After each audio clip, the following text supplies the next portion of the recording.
Salam damai dan selamat datang kembali ke rancangan Inverse edisi Bahasa Malaysia, dan ini adalah musim yang kelima. Dan musim ini kita akan menerokai satu siri bertemakan Joshua yang mengajak kita untuk melangkah dalam iman walaupun masa depan kelihatan tidak pasti.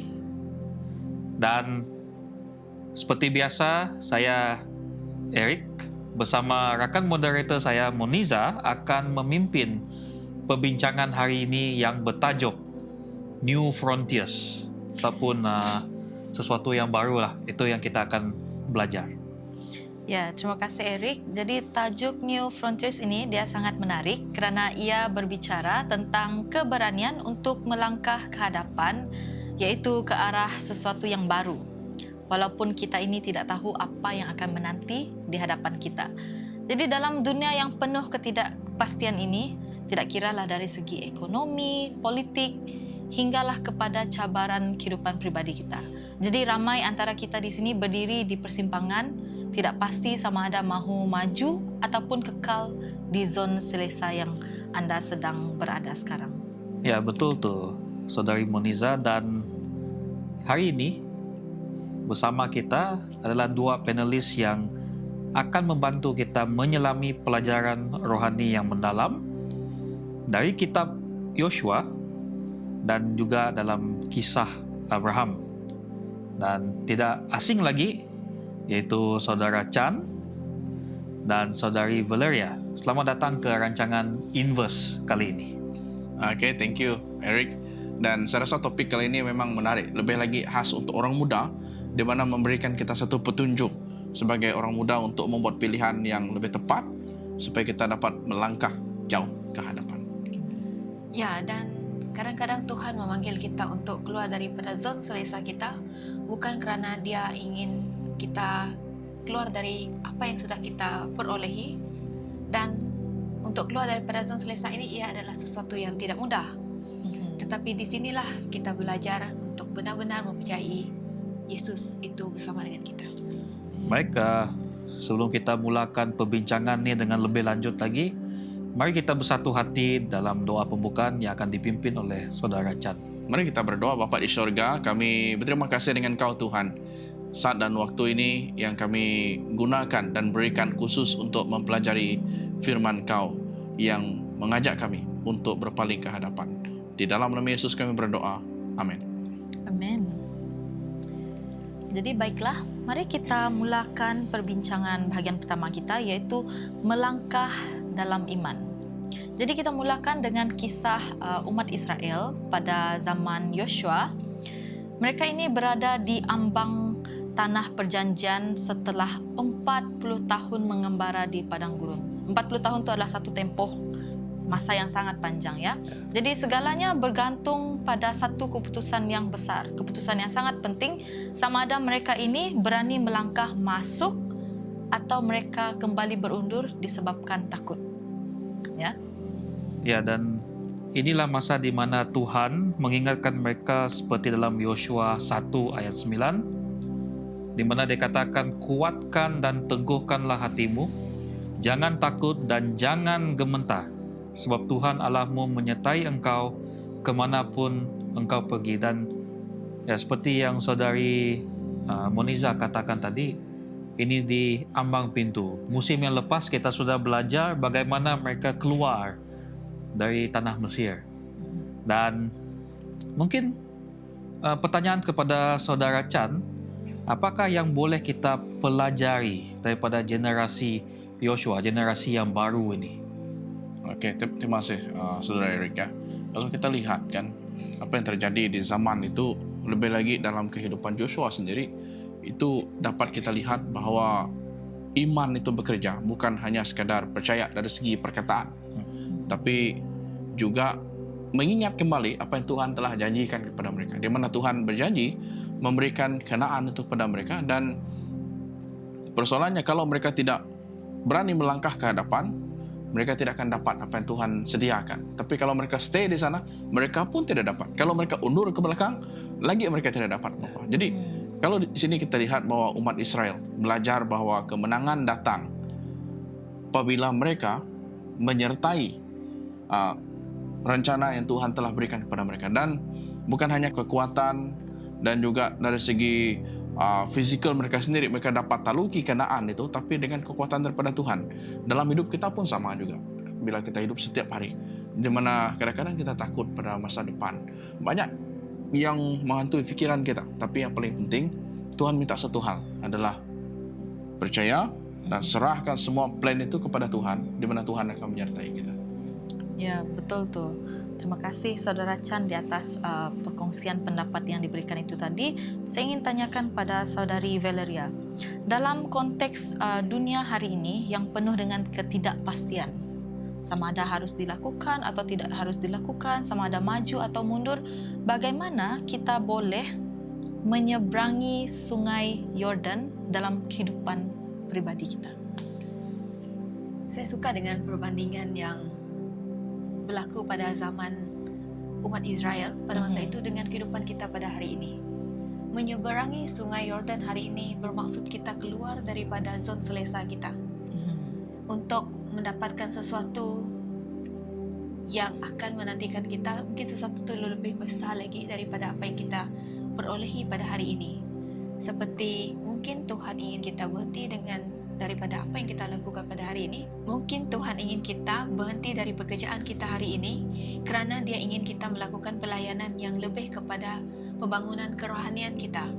Mungkin kita tidak sedar tentang sesuatu yang berlaku itu. Tetapi apa yang kita perlu lakukan di sini adalah kita perlu letakkan Tuhan untuk bersama dengan perjalanan hidup kita. Seperti juga menyeberangi sungai Yordan. Apabila umat Israel ini tadi, dia menyeberangi sungai Yordan itu, mereka telah beroleh satu kemenangan dalam iman mereka. Begitu juga dengan kita, mungkin sukar untuk kita melangkah mendapatkan sesuatu yang baru itu kerana iman kita kurang ataupun mungkin iman kita lemah. Tetapi kita tidak tahu bagaimana Tuhan bekerja di dalam kehidupan kita. Apa yang kita lakukan, biarkan Tuhan bekerja dan Tuhan akan mengatakan, aku akan menyertaimu. Itu sudah cukup untuk kita melangkah ke alam yang baru ataupun pelayanan yang baru. Baik, satu jawapan yang indah.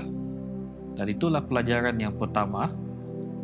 Iman bukan menunggu kepastian, tetapi melangkah bersama Tuhan dalam ketidakpastian. Dan saya percaya sungai Yordan ni umpamanya sungai-sungai di Sarawak ini. Ada buaya, ada binatang-binatang yang liar, yang berbahaya. Cabaran. Dan itu adalah cabaran. Ya. Dan bukan itu saja, dan sungai Yordan ni salah satu sungai signifikan juga dalam Alkitab. Okay, dan banyak mujizat yang berlaku juga di sana. Okay? Dan itulah, apabila kita melakukan sesuatu dengan iman, kita jangan menunggu.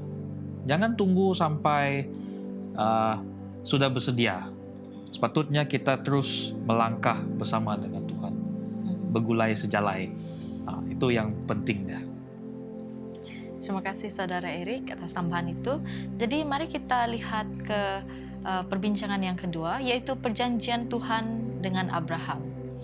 Sekarang kita lihat kepada Abraham, yaitu tokoh iman yang menjadi asas kepada cerita Yosua. Ketika Tuhan memanggil Abraham, ketika itu beliau berusia 75 tahun dan dia diminta untuk meninggalkan tanah asalnya.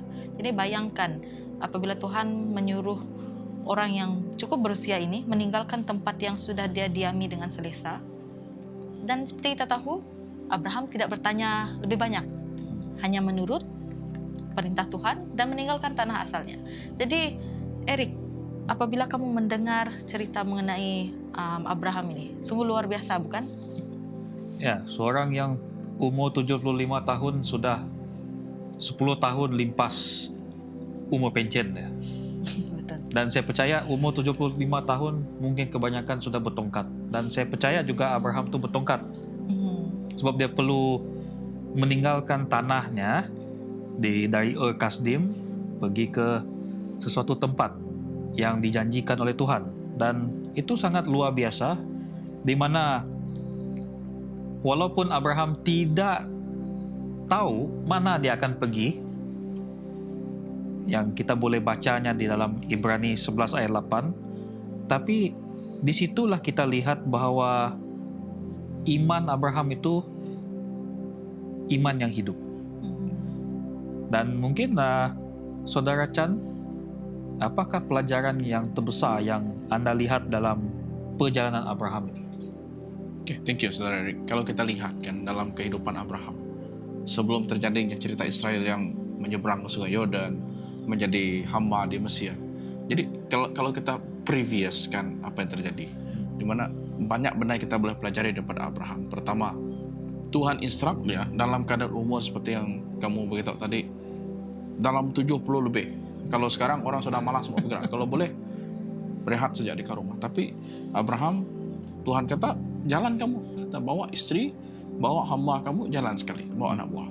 Jadi dia jalan. Di situ kita lihat bahwa Abraham apabila dia menuruti apa yang Tuhan maukan adalah di mana penyerahan iman dia sepenuhnya pada Tuhan. Maksudnya dia trust and obey, itu yang orang putih katakan. Trust and obey, dan di situ juga Tuhan mengatakan, saya akan berikan kamu keturunan yang seperti banyaknya bintang di langit. Jadi kalau kita lihat di sini, Abraham penuh menyerah dan sabar. Dan ini mengajar kita kadang-kadang. Apabila kita berdoa pada Tuhan, untuk kita bersabar, untuk kita sepenuhnya menyerah pada Tuhan, bukan mengikut kehendak kita, tapi mengikut kehendak Tuhan. Itu yang seringkali menjadi salah faham apabila kita berdoa. Kita mau Tuhan itu ikut kemauan kita, tapi bukan kita yang ikut kemauan Tuhan, plan Tuhan. Jadi yang paling penting, percayalah pada Tuhan, di mana Tuhan akan menjawab doa kita sesuai dengan rencananya, sesuai dengan waktunya. Ya, dan saya sangat tersentuh dengan momen ketika Tuhan menguji Abraham untuk mempersembahkan Ishak. Di mana kita tahu bahwa Ishak ini adalah satu-satunya anak tunggal Abraham. Kalau kita di tempat Abraham pada masa itu, dan kita mempunyai satu-satunya anak yang akan membawa keturunan kita, ia mungkin adalah satu momen ataupun satu keputusan yang sangat sukar untuk kita lakukan. Kerana dalam pandangan manusia, itu adalah sesuatu yang mustahil. Tetapi Abraham dia percaya bahawa Tuhan sanggup membangkitkan anaknya jika perlu, jika anak itu dipersembahkan. Tetapi di sini kita lihat bagaimana iman Abraham ini tadi telah menyentuh hati Tuhan. Kerana Tuhan telah melihat bahawa Abraham sangat setia, sangat taat kepadanya. Dan dia juga telah menyerahkan sepenuh kepercayaannya kepada Tuhan. Apa saja yang Tuhan ingin dia lakukan, sehingga mempersembahkan anaknya yang tunggal itu. Ya, terima kasih Saudara Chan, Saudari Valeria. Dan seperti Abraham, kita juga dipanggil sebenarnya. Walaupun nama kita bukan Abraham ataupun anak kepada Abraham, tapi kita semuanya dipanggil untuk mempercayai Tuhan walaupun kita tidak nampak jalan keluar. Mungkin bagi kita kadang-kadang ada masalah, pandangan kita ini gelap semacam saja. Tapi sebenarnya ada jalan keluar. Apapun masalah yang kita hadapi ini, ada jalan keluarnya. Oke?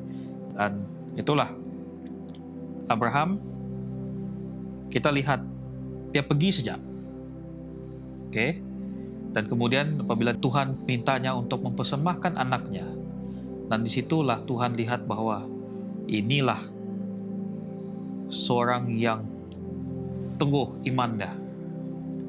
Dan tidak juga sangka yang ada satu kambing di atas yang sangkut tanduknya di dahan. Dan itulah yang menjadi korban bakaran. Baik, itulah tentang perbincangan yang kedua ini. Baiklah, mari kita teruskan dengan perbincangan yang ketiga, yaitu penghakiman dan juga rahmat Tuhan. Ini adalah satu bahagian yang sering orang salah fahami. Kenapa? Kerana ia adalah mengenai penaklukan tanah Kanaan.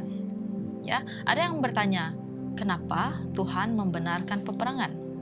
Tapi sebenarnya Alkitab dia menjelaskan bahwa Tuhan ini dia telah bersabar selama lebih daripada 400 tahun sebelum Tuhan menghukum ataupun menghakimi bangsa-bangsa yang di sana. Jadi apa pendapat kamu, Erik? Ya, dalam Kejadian 15 ayat 16, Tuhan sendiri berkata kepada Abraham, di mana sebab dosa orang Amori itu belum genap. Dan ini menunjukkan bahwa penghakiman Tuhan sentiasa didahului oleh belas kasihan. Dan saya percaya banyak cerita di dalam Alkitab pun semuanya bermula daripada belas kasihan dulu. Oke, dan mungkin Valeria, apakah yang ayat ini ajar kita tentang karakter Tuhan? Ini menunjukkan bahwa Tuhan tidak terburu-buru dalam menghukum. Setiap apa yang kita lakukan atau setiap kesalahan yang kita lakukan, Dia akan memberi masa, peluang dan amaran untuk kita berbalik kepada Tuhan. Sama seperti Dia memberi masa kepada kita pada hari ini. Setiap kita mungkin pernah melakukan apa yang tidak patut di mata Tuhan, tetapi kenapa Tuhan tidak terus menghukum kita? Karena belas kasihan Tuhan itu tadi, Dia sentiasa ingin kita kembali pada Dia, menyerahkan diri kita kepada Dia. Tetapi apabila manusia terus menolak kebenaran, akhirnya Tuhan mesti bertindak untuk menegakkan keadilan. Ini bukan kekejaman tetapi kasih suci yang ingin Tuhan tunjukkan kepada kita. Saya setuju sebenarnya untuk pendapat kamu itu. Dan dalam masa yang sama kan, kadang-kadang kita pikir bahwa Tuhan itu akan directly hukum. Ya memang ada certain case Tuhan akan terus hukum. But kebanyakan ya kalau kita lihat dalam perjanjian lama, dalam kisah Abraham, dalam kisah orang Israel, di mana Tuhan menunjukkan kasih. Sebelum Tuhan menghukum, Tuhan menunjukkan kasih. Dan saya percaya dalam segi Tuhan menghukum itu tidak Tuhan terus hukum dia dengan hukumannya berat, tapi Tuhan menunjukkan kasih untuk mengajar, untuk memimpin. Yang paling penting kalau kita lihat di sini adalah Tuhan sebelum dia menghukum, Tuhan menunjukkan kasih. Dan kasih yang Tuhan tunjukkan itu bukan seperti kasih di antara kita manusia, hanya sekali, dua kali, tapi kasih yang berkekalan Tuhan tunjukkan. Tapi dalam masa Tuhan mengasihi, ada sampai limitnya juga. Apabila pintu kasihan itu ditutup untuk seseorang ataupun untuk sesuatu bangsa, di mana hukuman akan terjadi selepas itu. Jadi di sini apabila bangsa menolak terang yang Tuhan berikan, akhirnya masa pencobaan mereka berakhirlah, sudah close, sudah probation close. And itu satu peringatan kepada kita untuk tidak mensia-siakan kasih karunia yang Tuhan berikan kepada kita. Ya, benar sekali Saudara Chan.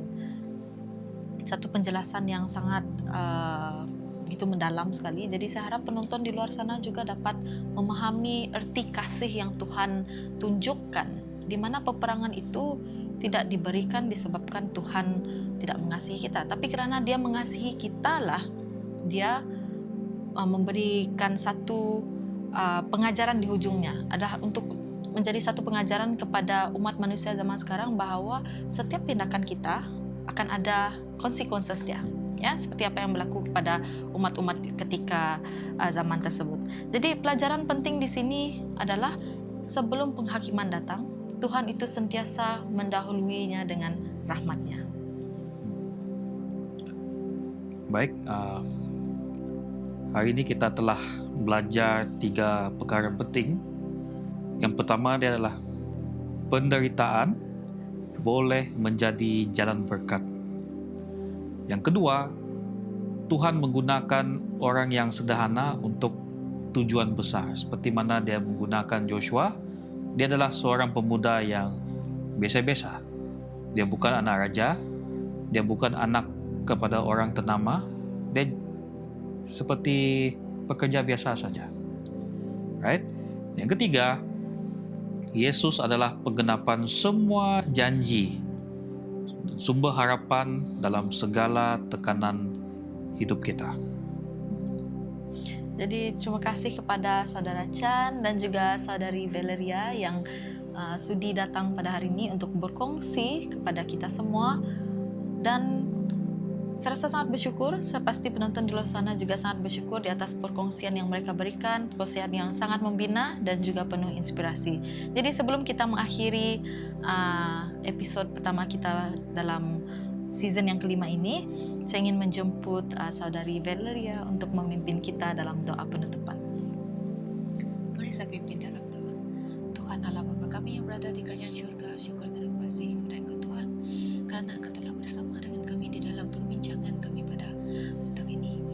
Biarlah Tuhan buka hati dan minda setiap kami Tuhan, untuk kami menerima kehadiran Engkau di dalam kehidupan kami, di mana kami ingin melangkah lebih jauh lagi di dalam perjalanan kami Tuhan, di dalam pelayanan kami, untuk kami lebih dekat kepada Engkau, karena kami tahu bahwa Engkau telah menyediakan sesuatu yang amat besar untuk setiap kami yang menerima Engkau sebagai Tuhan dan Juru Selamat kami Tuhan.